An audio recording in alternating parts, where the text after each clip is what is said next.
Hello, folks. I'm OdinSpack, and welcome back to 33 years and counting of my favorite games. Today is part 8. We'll be going over 2015.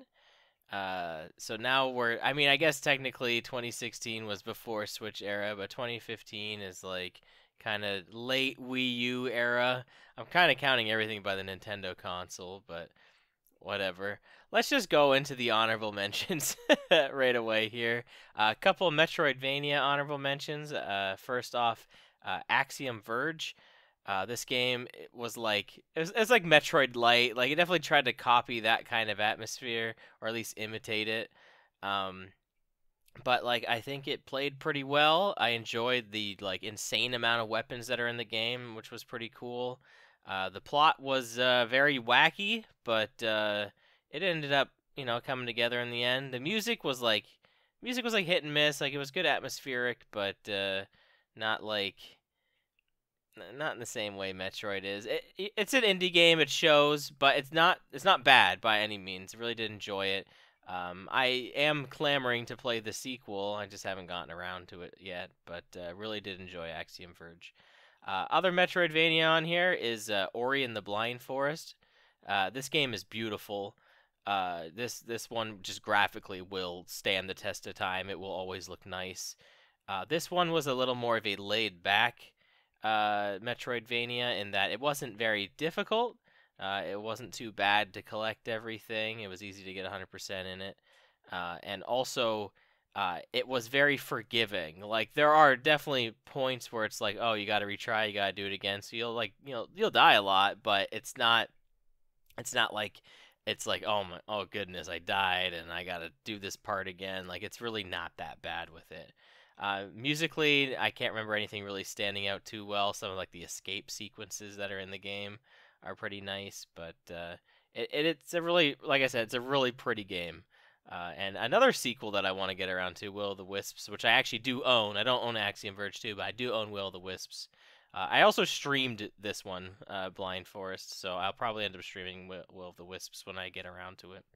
And then my last of my honorable mentions is Super Mario Maker, the first one on Wii U. You'll notice if you watch one of the older parts that Mario Maker 2 got it pretty high up. This one's only getting an honorable mention.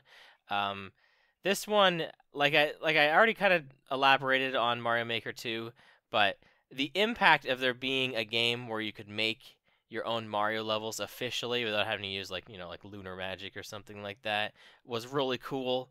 And like being able to design them on the gamepad was like super easy to do, shaking the enemies to get the different effects.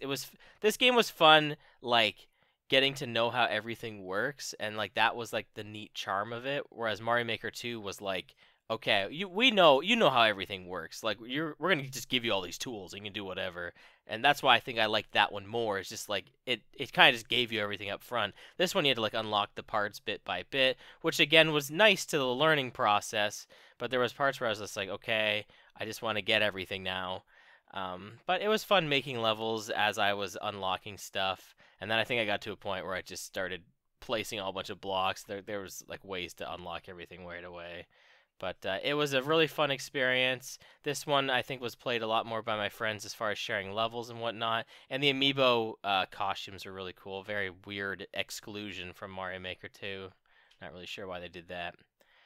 All right, let's move on to my top three, starting with my bronze medal. Continuing from 2016, we got another fan-made thing, bronze medal. This one's very oddly specific here. This goes to the Universal GBA Fire Emblem Randomizer. This one's kind of a cheat because this program can be used on Fire Emblems 6, 7, and 8, which is 6 is the one we never got in North America, the Binding Blade. 7 is the original one we got, which is the Blazing Blade, and then 8 is the Sacred Stones. And if you've seen this channel, you'll know that I love Fire Emblem randomizers. Definitely, this is the first kind of randomization I really experienced in video gaming, and I thought it was such a cool idea.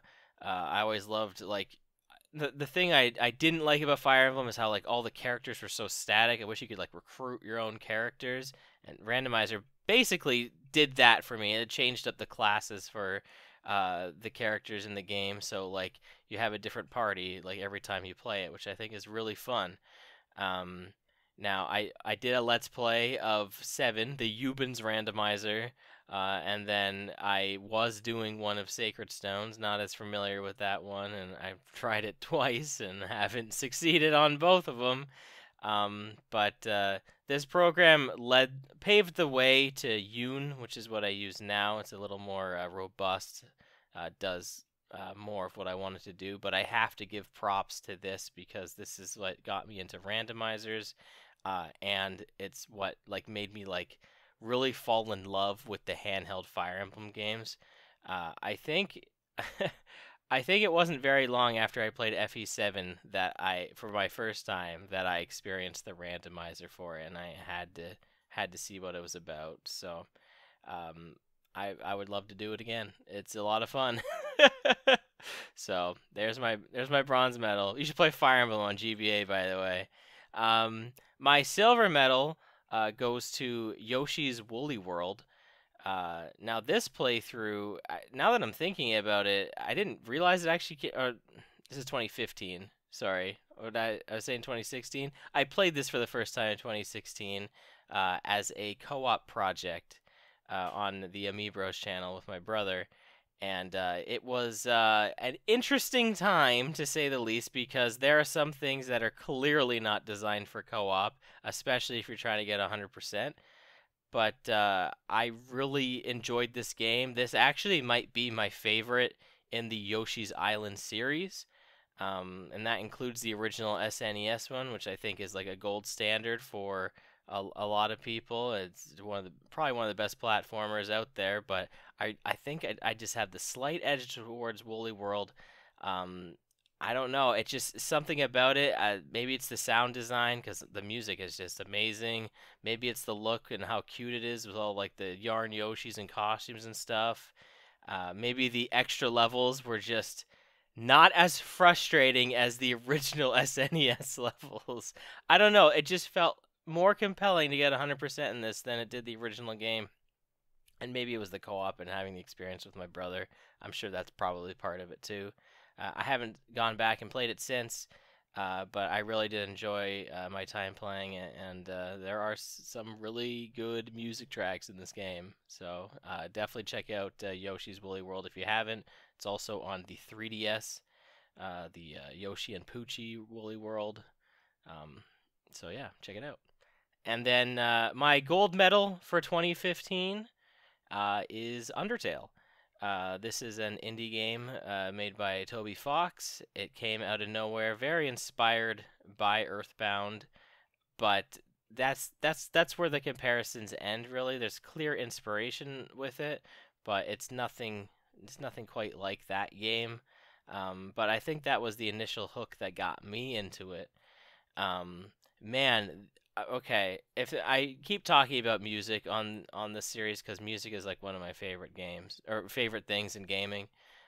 Man, the soundtrack for Undertale is unreal. Like it hits so many nostalgia points for me because there's just some songs that are very clearly inspired off of some of my favorite games on the SNES, like Final Fantasy VI and Chrono Trigger.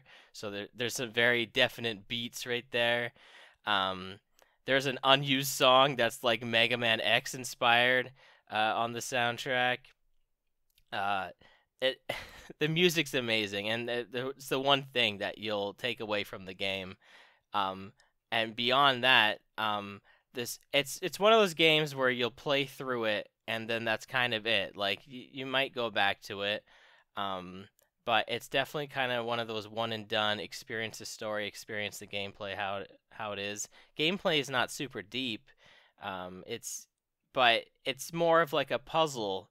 I don't want to say too much. If you haven't played Undertale, you really should before I really say anything. But the gameplay ends up kind of being more of a puzzle than it is like an action RPG. Well, not an action RPG, but it has like shmup mechanics to it. You like dodge bullets and stuff. It's really bizarre. It's really bizarre, and it's one of the few games where the story actually hooked me.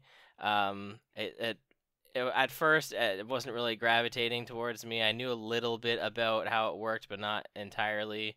But after I played through it once on stream, um, I was compelled to finish the game.